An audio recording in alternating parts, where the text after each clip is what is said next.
ఆదికాండము 22వ అధ్యాయం. ఆ సంగతులు జరిగిన తర్వాత దేవుడు అబ్రహామును పరిశోధించెను.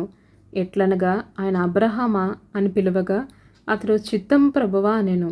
అప్పుడాయన నీకు ఒక్కడై ఉన్న నీ కుమారుని అనగా నీవు ప్రేమించు ఇస్సాకుని తీసుకొని మోరియా దేశమునకు వెళ్ళి అక్కడ నేను నీతో చెప్పబో పర్వతములలో ఒక దాని మీద దహనబలిగా అతన్ని అర్పించమని చెప్పాను.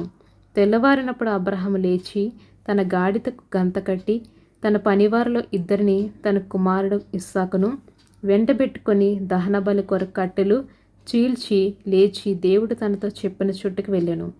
3వ నాడు అబ్రహాము కనులెత్తి దూరమనున్న ఆ చోటు చూచి తన పనివారితో మీరు గాడితో ఇక్కడనే ఉండుడి, నేను ఈ చిన్నవాడగు అక్కడికి వెళ్ళి దేవునికి మొక్కి మరలా మీ వద్దకు వచ్చేదమని చెప్పి దహనబలికి కట్టెలు తీసుకొని తన కుమారుడగు ఇస్సాకు మీద పెట్టి తన చేతితో నిప్పును కత్తిని పట్టుకొని పోయెను.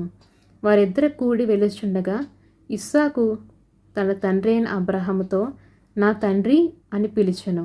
అందుకతడు ఏమి నా కుమారుడా అనెను. అప్పుడతడు నిప్పును కట్టెలను ఉన్నవి గాని దహనబలికి గొర్రెపిల్ల ఏదని అడుగగా అబ్రహాము నా కుమారుడా, దేవుడే దహనబలికి గొర్రెపిల్లను చూచుకొననని చెప్పెను. అలాగ వారిద్దరు కూడి వెళ్ళి దేవుడు తనతో చెప్పిన చోటుకి వచ్చినప్పుడు అబ్రహాము అక్కడ బలిపీఠమును కట్టి కట్టెలు చక్కగా పేర్చి తన కుమారుడగు ఇస్సాకును బంధించి ఆ పీఠం పైనున్న కట్టెల మీద ఉంచెను.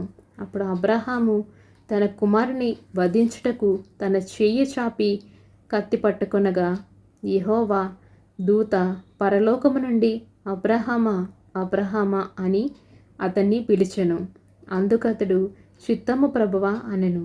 అప్పుడు ఆయన ఆ చిన్నవాని మీద చేయి వేయకము, అతని ఏమీయూ చేయకము, నీకు ఒక్కడై ఉన్న నీ కుమారుని నాకియ్య వెనుతీయలేదు గనక నీవు దేవునికి భయపడవాడని ఇందువలన నాకు కనబడుచున్నదనెను. అప్పుడు అబ్రహాము కనులెత్తి చూడగా పొదలో కొమ్ములు గల తగులుకొని ఉన్న ఒక పొట్టేలు వెనుక తట్టున కనబడెను. అబ్రహాము వెళ్ళి ఆ పొట్టేలును పట్టుకొని తన కుమారునికి మారుగా పెట్టి దహనబలిగా అర్పించెను. అబ్రహాము ఆ చోటికి యెహోవా ఈరే అని పేరు పెట్టెను.